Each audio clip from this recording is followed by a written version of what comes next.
বন্ধুরা আজকে এই রিমিনাতের বাসা তাই 10K সেলিব্রেশন তো এইখানে মানে দেবু দাদা আইছে তো খুব ভালো লাগছে আবার তার লগে দেখা করিয়া তো আমি অনেক দিন থেকে তান্ডে চিনি অনেক দিন হইতো না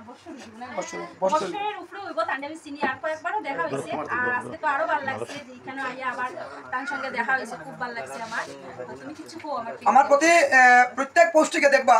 মা দিয়েছেন এই পেজের স্বত্বাধিকারী দিদি ভাই প্রত্যেক ভিডিওতে প্রত্যেক পোস্টে সবসময় কমেন্ট পাইবা ঠিক আছে প্রত্যেকে ইয়েতে এর লাগে এত সাপোর্ট মানে করুন আর কি যেটা মুখের ভাষায় বুঝে কমবো আর আমি যে কতটুকু করতাম পারি তারা লাগে জানি না কতটুকু করিলে তারা বুঝবা আর প্রত্যেক আমার যারা ভাই বন্ধু আছে ওই দিদি ভাইয়ের সাপোর্ট করা দেবা প্রত্যেক দিন আমার মতো আপনারাও নিয়মিত পাইয়া যাবা কমেন্ট লাইক পাইতেও থাকো আমার কথার সঙ্গে হাজার মিল আছে একবার দিদি ভাইয়ের ভালোবাসা দিয়া দেখুন হ্যাঁ ঠিক না একবার ভালোবাসা দিয়া দেখুন যে আপনারা দিয়া পাইনি না পাইন না যদি লাগে মনে করেন ভালোবাসা তাহলে এই জায়গাটা আমি কইয়া দিলাম দেখাইয়া দিলাম একজন ফলো করে লাগে দেখাই দিবার আমি দেখাই তাই দেখার সাথে যদি লাগো থাকে আমার ফেসবুকের মধ্যে দেখাই না না তাই ফেসবুকে দেখি কন্টিনিউ মানে সাপোর্ট করিয়া যায় আর আগে আর গুছা যদি তানে কান হই যায় কিতা হয় আগে গুছাই বিশরি তো মজা কইলাম একটু আগে গুছাই কইয়া নমস্কার এখানে দিটা